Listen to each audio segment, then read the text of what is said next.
He conquered the known world, built an empire stretching across 3 continents, and was hailed as a living god.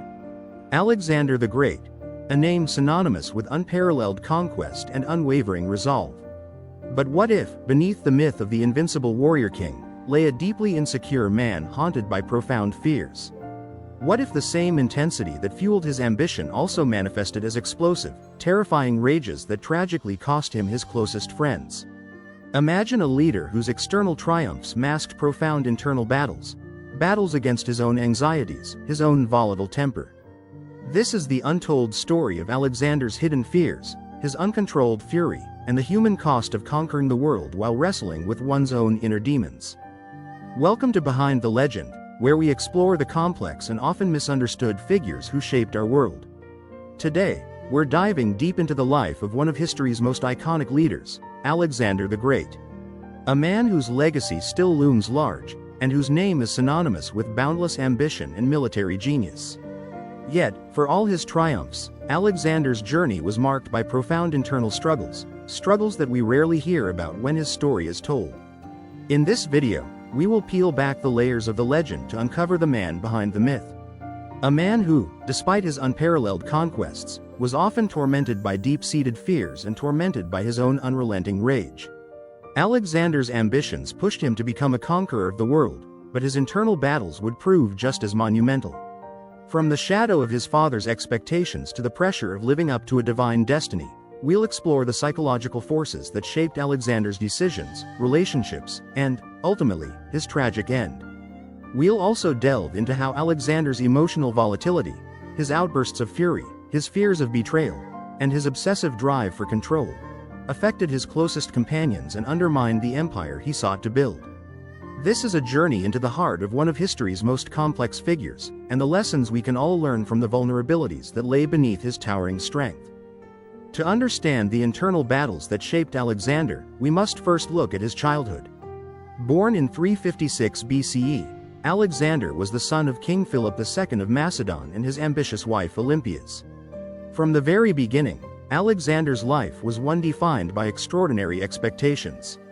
His father, Philip, was a brilliant strategist and a king with a vision to unite Greece and extend Macedonian dominance. Olympias, on the other hand, was a fiercely determined and politically astute woman who believed her son was destined for greatness, even divinity.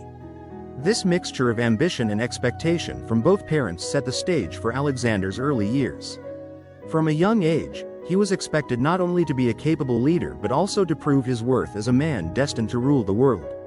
His father, though often distant and focused on military conquests, was a towering figure in Alexander's life. Their relationship was not easy, however. Philip's constant military campaigns and political machinations left Alexander with a complicated, sometimes antagonistic relationship with him. Despite the outwardly strong relationship, there was a competitive, almost strained dynamic between them. Olympias, for her part, was fiercely protective of Alexander and did everything in her power to reinforce the idea that he was destined for greatness. She ingrained in him the belief that he was a descendant of the gods, with divine blood running through his veins. This psychological conditioning might have fueled Alexander's extraordinary drive, but it also planted the seeds for his profound fear of failure. How could a son of the gods, a child raised with the belief that he was destined to be immortalized, ever allow himself to fail? Alexander's childhood, marked by the complex interplay of parental influence and early pressure, set the foundation for his personality. On the one hand, he inherited his father's ambition, military prowess, and desire for greatness.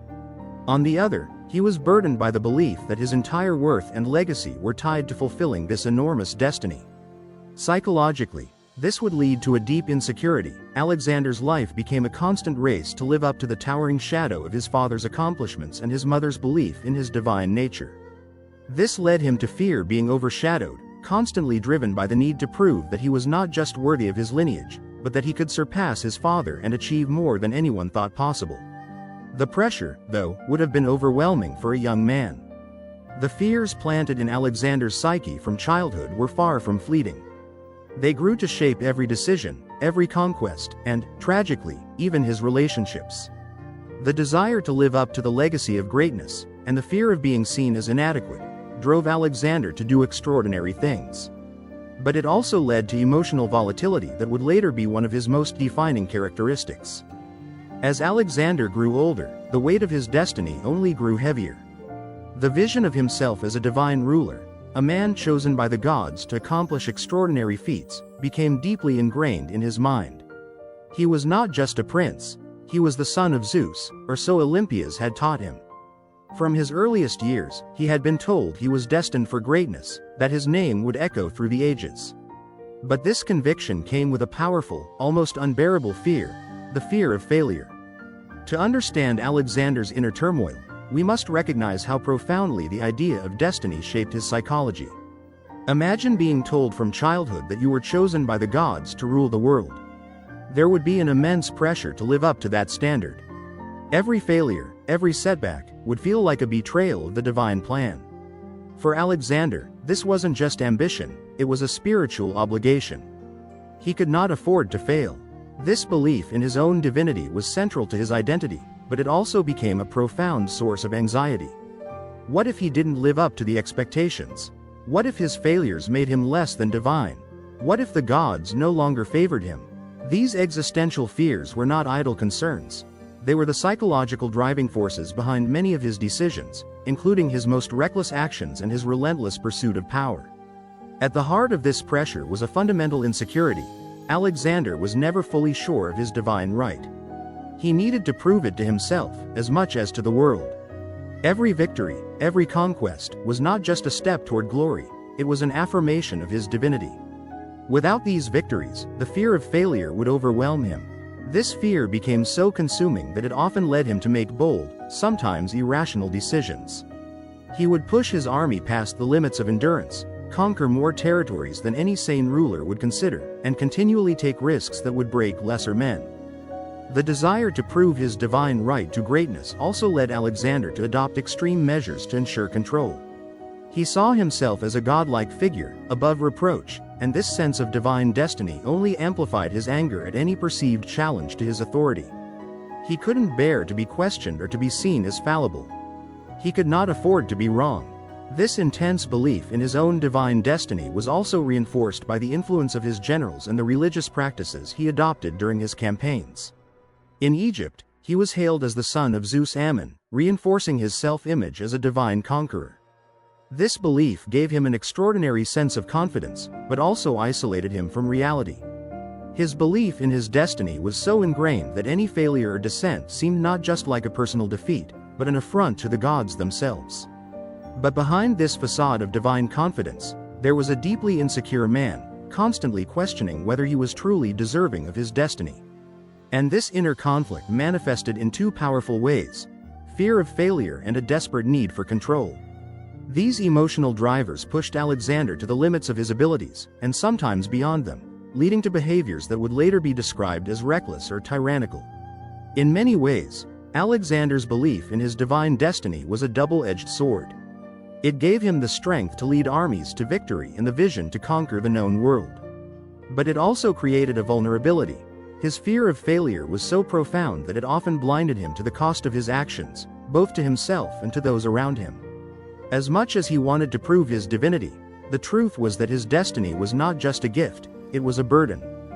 As Alexander's empire expanded, so too did his emotional volatility. It was in these moments of power and triumph that his uncontrolled rage became one of the most defining, and ultimately destructive, aspects of his leadership.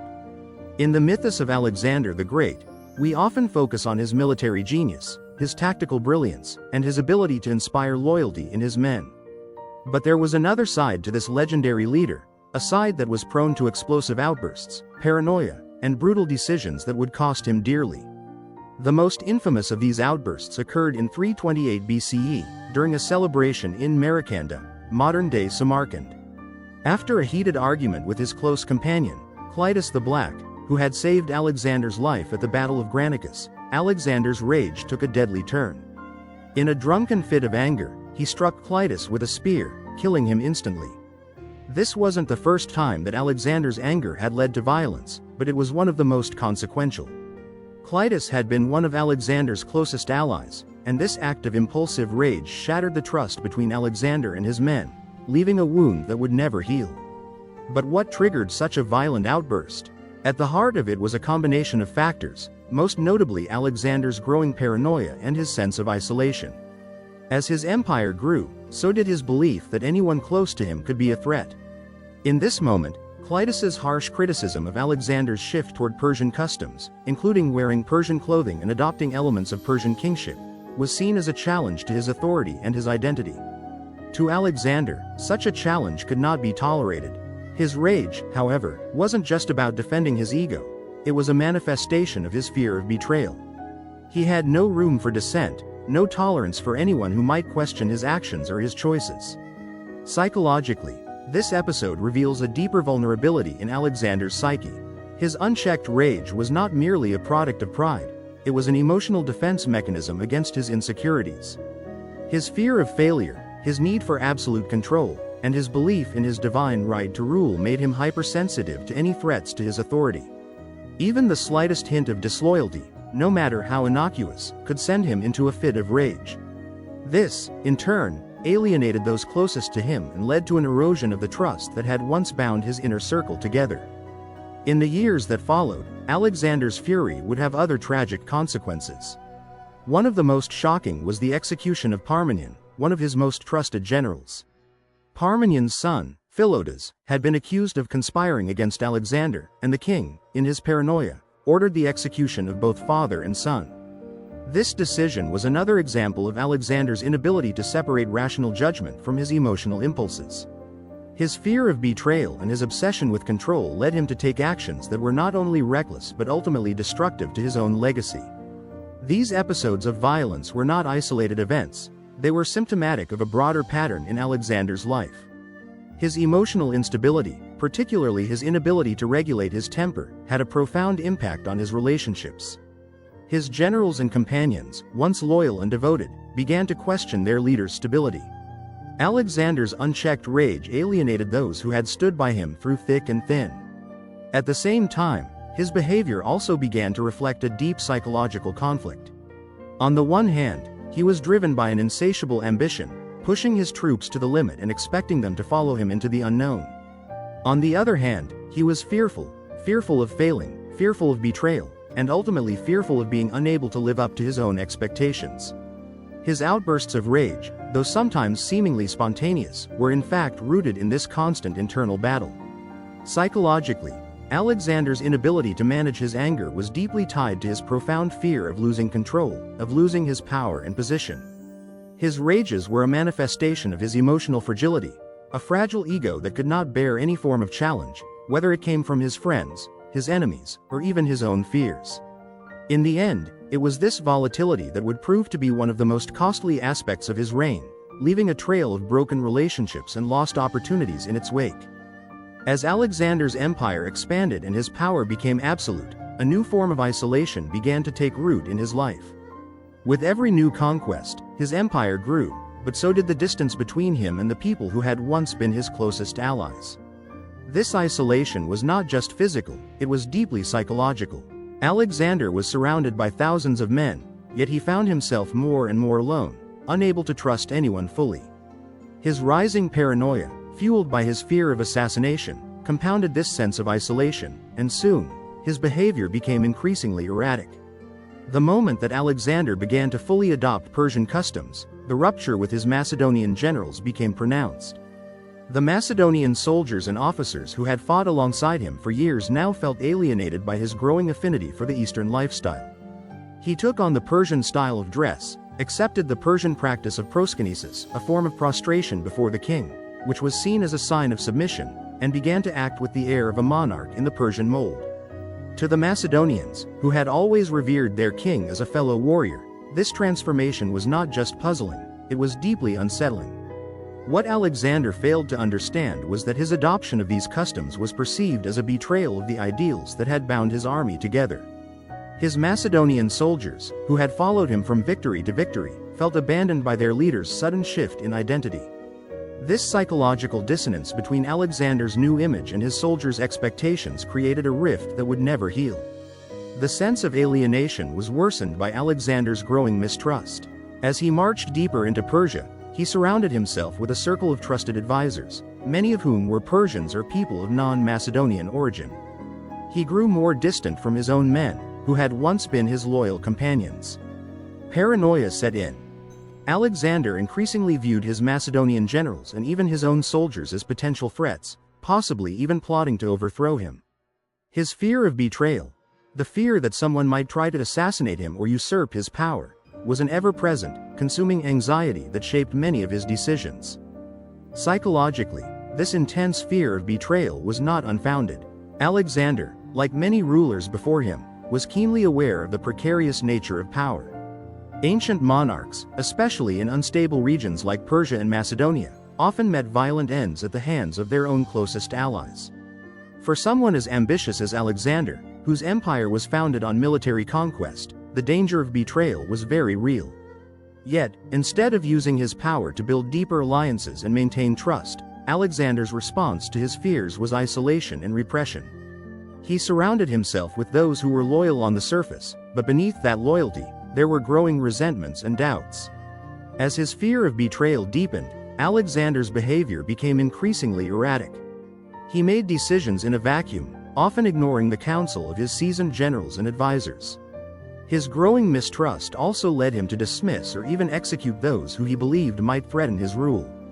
The murders of Clitus the Black and Parmenion were not isolated incidents but part of a broader pattern of distrust and paranoia that began to tear apart his inner circle. Each act of violence was a desperate attempt to maintain control over a world he increasingly felt slipping away from him. But in doing so, he was further isolating himself from those who had once helped him achieve greatness. It was during this period of increasing isolation that Alexander's fear of failure, which had driven his early conquests, began to morph into an obsession with absolute control. He could no longer tolerate the idea of being questioned or challenged. His paranoia and rage were no longer just about preserving his legacy, they were about securing his survival. The once charismatic leader who inspired loyalty and admiration now seemed like a ruler driven by fear rather than vision. This isolation was, in many ways, the culmination of Alexander's deep-seated insecurities. He had always been driven by the need to prove himself, to his father, to the world, and to the gods.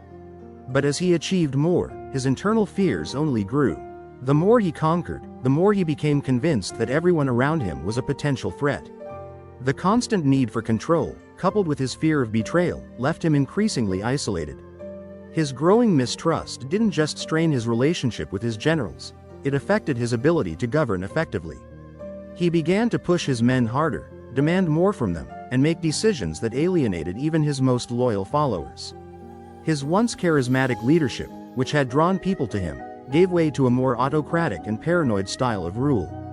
Alexander the Conqueror had become Alexander the King, whose isolation was his own worst enemy. By the time Alexander had reached the farthest reaches of his empire, spanning from Greece all the way to India, his physical and mental health had begun to show signs of severe strain. While the world saw a brilliant, unstoppable conqueror, the man beneath the armor was unraveling. The journey of an emperor whose ambition was so limitless had taken its toll, not just on his body, but on his psyche as well. Alexander's later years were marked by exhaustion. The relentless pace of his campaigns, the constant battle against enemies, and the overwhelming responsibility of managing such a vast empire drained him physically. It's said that he became afflicted with multiple ailments, including fevers, possibly a result of malaria or typhoid, which were common in ancient warfare. On top of that, Alexander's increasingly excessive drinking further weakened his health and left him vulnerable to illnesses. This period, filled with harsh battles and unrelenting pressure, was when his internal psychological demons began to take full effect. Emotionally, Alexander was feeling the weight of his own expectations and the immense pressure of being both a conqueror and a king. The ideal of the invincible leader began to clash with the reality of his physical limitations. It is in these final years that we see the clearest evidence of a profound shift in his psychological state. He had reached the edge of his ambition, but found that there was nothing left to conquer. The psychological void left by his unyielding drive was growing larger, and the overwhelming fatigue from years of war began to chip away at his emotional fortitude. Alexander's internal world was also increasingly defined by confusion and restlessness. At this point, he had reached what he considered the end of the world, in India, the farthest extent of his empire. It was here that his men, exhausted after years of brutal campaigning, refused to march any further, citing the unbearable toll the campaigns had taken on them. Alexander, having never known defeat, was unable to process this. His whole identity had been tied to his relentless ambition, his drive to go beyond the known world. But here, at the edges of what he could conquer, he encountered his greatest challenge. What happens when there's nothing left to fight for? For Alexander, this realization was both humiliating and terrifying. He had always believed that his destiny was to stretch beyond the boundaries of the world, to prove that no frontier was too distant. But now, he faced an enemy he could not defeat, the limits of his own body and the inability to find meaning beyond conquest. His empire was vast, but it was also fragile. He was the glue holding it all together, and he began to feel the fragility of his empire mirrored in his own psychological state. This moment of crisis had a profound impact on Alexander. He began to look for new ways to cope, but his emotional exhaustion only led to more erratic behavior.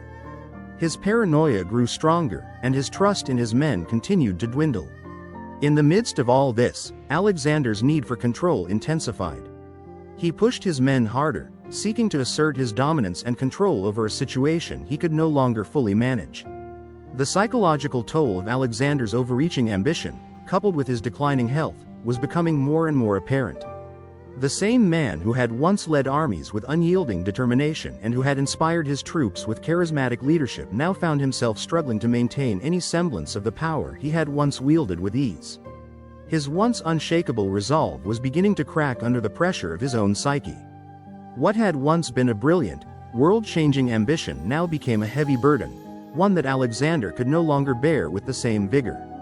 The toll of continuous campaigns, the lack of rest, and the physical deterioration of his body added to his emotional and mental strain. It wasn't just the weight of the world that was causing his decline. It was the realization that even the greatest conqueror could not escape the limitations of human frailty. For Alexander, the greatest battle he faced in his final years was against himself. As Alexander's life came to a close, so did the dream of a unified empire under one man's rule. The same ambition that had driven him to become one of history's most successful and legendary military leaders ultimately led to his untimely death at the age of 32. His body, ravaged by illness and exhaustion, could no longer bear the weight of his grand aspirations. But even in death, Alexander's legacy lived on. His empire, though fractured in the years following his passing, had a profound impact on the world. The cultural diffusion resulting from his conquests, known as the Hellenistic era, shaped the future of the Mediterranean and beyond. Yet, while his empire may have lived on, the man behind the myth was undeniably flawed. The very qualities that made Alexander a legendary figure, the single-minded ambition, the drive to conquer, and the intense need to prove himself, were the same qualities that contributed to his downfall. These flaws were not just a consequence of his circumstances, but deeply ingrained psychological traits that shaped his actions, his relationships, and his ultimate fate. Alexander's story challenges our idealized view of great leaders. We often look up to figures like him as paragons of strength, vision, and resolve. But the deeper we look into his psyche, the more we see a man driven not just by noble ideals or a desire for greatness, but by deep-seated fears and insecurities. His need to prove his divine right to rule, his paranoia about betrayal, and his inability to manage his emotions all played a significant role in shaping his legacy. The price of greatness for Alexander was the cost of his own humanity. In his pursuit of an empire that stretched from Greece to India, he sacrificed his emotional well-being, the trust of his closest companions, and ultimately, his life. He could not balance the demands of his ambition with the needs of his mind and body. His unchecked drive led him to make rash decisions, isolate himself from those who cared for him, and lose sight of the relationships that had once been the foundation of his success. His uncontrolled fits of rage, fueled by paranoia and frustration, alienated those closest to him. The murder of Clitus the Black, a beloved and trusted general, was perhaps the most tragic of these moments. The emotional aftermath of that incident rippled through his inner circle, leaving Alexander isolated in a way he had never been before. And even though Alexander continued to lead and inspire his troops in battle, the psychological toll of his actions and the weight of his own insecurities never truly left him. Alexander's story is a reminder that even the most extraordinary figures are not immune to the human vulnerabilities that we all face. His genius was undeniable, but his flaws were just as defining. His ambition was boundless, but it was also his undoing. In the end, the same qualities that made Alexander great were the ones that led to his isolation and early death. His story serves as a cautionary tale for all those who seek greatness at any cost. Unchecked ambition, unaddressed emotional wounds, and a lack of self-awareness can tarnish even the most impressive legacies. The story of Alexander the Great is a reflection of a universal human experience, the internal battle between our desires and our vulnerabilities. The same forces that drove Alexander to the pinnacle of success are the ones that led to his self-destruction. And while Alexander's achievements are extraordinary, the psychological lessons to be learned from his life are equally significant. For leaders, entrepreneurs, and anyone striving for greatness, Alexander's story offers a powerful reminder: our inner emotional life matters as much as our outward success. The fear of failure, the need for validation, and the inability to manage one's emotions can wreak havoc on even the most capable of individuals. Without emotional regulation, self-awareness, and a support system of trusted advisors, the greatest of leaders can quickly fall prey to isolation and self-sabotage. Alexander's extreme ambition and emotional volatility were not just a product of his time. They are timeless struggles that we all face, regardless of the scale of our aspirations. The tension between our lofty dreams and our inner fears, between our desire for control and our vulnerability to insecurity, is something we all must navigate in our own lives. And yet, there is something incredibly human in Alexander's story, a recognition that even the most seemingly invincible individuals are still susceptible to the complexities of the human condition. He conquered the world, but in doing so, he became a tragic figure whose internal battles were just as monumental as his military victories. His inability to manage those battles ultimately cost him everything. As we reflect on Alexander's life, we can draw actionable lessons for our own personal development. The first is the importance of self-awareness. Just as Alexander's inability to address his internal struggles led to his downfall, so too can our own unchecked emotions and insecurities affect our lives. Whether you are a leader in your field, a student, or someone striving for success, understanding your emotional triggers, fears, and vulnerabilities is essential to maintaining balance in your life.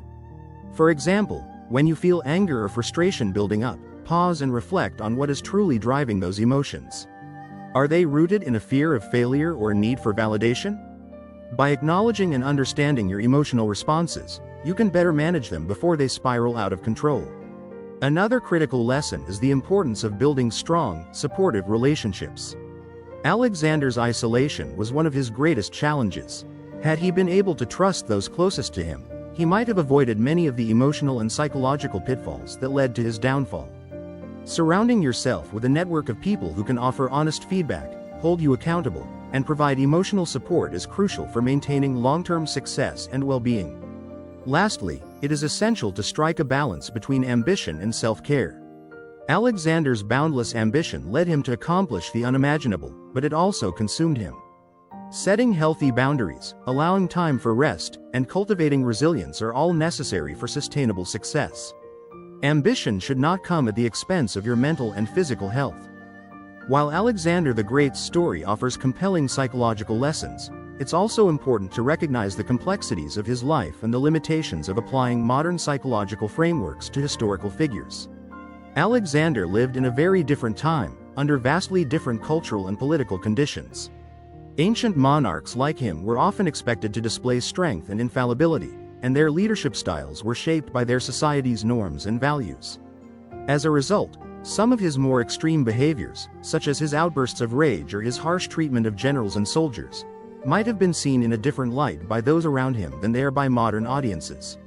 For example, Alexander's violent temper and outbursts were often part of a larger cultural context where kings were not only expected to lead militarily but also to maintain absolute authority.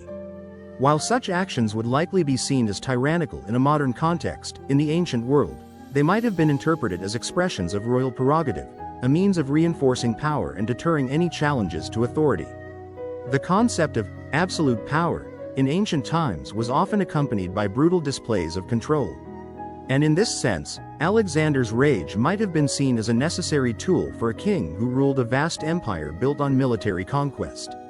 Moreover, the historical context of ancient Macedonian kingship plays a significant role in understanding Alexander's actions. In Macedon, leaders were expected to maintain strict control over their subjects, and any perceived weakness or indecision could lead to insurrection or rebellion. Alexander, like many other rulers of his time, had to balance between being a conqueror, a ruler, and a symbol of unyielding authority.